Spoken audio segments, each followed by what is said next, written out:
اس وقت یہ جنگ سٹارٹ ہو رہی تھی نا، تو اس میں ایک خاص تلوار تھی، ٹھیک ہے؟ جیسے بدر کے اندر نبی علیہ السلام نے ایک خاص تلوار حضرت علی کو دی تھی جس کو ذوالفقار کہتے تھے، یہاں پہ بھی ایک خاص تلوار تھی۔ نبی علیہ السلام نے اپنے ساتھیوں کو اکٹھا کیا اور کہا یہ تلوار آج کون لے گا جو اس کا حق ادا کرے؟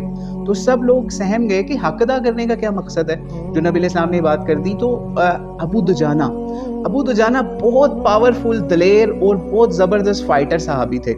یہ نکلے سامنے، انہوں نے کہا میں اے اللہ کے نبی اس کا حق ادا کروں گا، اور پہلے پوچھا اس کا حق کیا ہے، تو کہا کہ اس طرح سے اللہ کے راستے میں اور لڑنا، اور اس طریقے سے اتنا اس سے مارنا تم نے کہ اس کو ٹیڑھا کر دینا، یعنی اس کا حلیہ بگڑ جائے اس تلوار کا، اتنا اس کو یوز کرنا ہے۔ تو خیر ابو دجانہ نے نبی علیہ السلام سے عہد کیا کہ میں اس کا حق انشاءاللہ ادا کروں گا۔ پھر اس کے بعد آپ بتایا جاتا ہے بہت بہادری سے لڑے، اور ان کا ایک سٹائل ہوتا تھا جنگ کے اندر جانے کا، یہ ریڈ کلر کا نا ایک اسپیشل امامہ جیسے ہوتا ہے، یا پھر ریڈ کلر کی پٹی ہوتی ہے، وہ اس طریقے سے باندھ کے جنگ میں جاتے تھے، اور بہت سمجھ لیجیے جوش سے اور بڑے غرور اور تکبر سے لڑتے تھے اور بڑے آکڑ کے رہتے تھے۔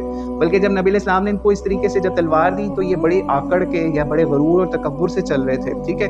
اور یعنی تاکہ دشمنوں کے اوپر دھاگ بیٹھے نا، ان کو ڈرانا ہوتا ہے دشمنوں کے ساتھ۔ تو نبی علیہ السلام نے پھر ان کو دیکھ کے کہا کہ یہ جنگ کے اندر اس طرح کرنا الاؤ ہے۔ اس سے بھی ہمیں پتہ چلا کہ جو غرور اور تکبر والی چال ہوتی ہے نا، چلنا، یعنی کہ ہمیں ویسے نبی علیہ السلام کی طرف سے یہ حکم ہے کہ ہم نے میانہ روی کے ساتھ چلنا ہے اور زمین کے اوپر اکڑ کے نہیں چلنا، جس کا قرآن پاک کے اندر بھی حکم آتا ہے، ٹھیک ہے؟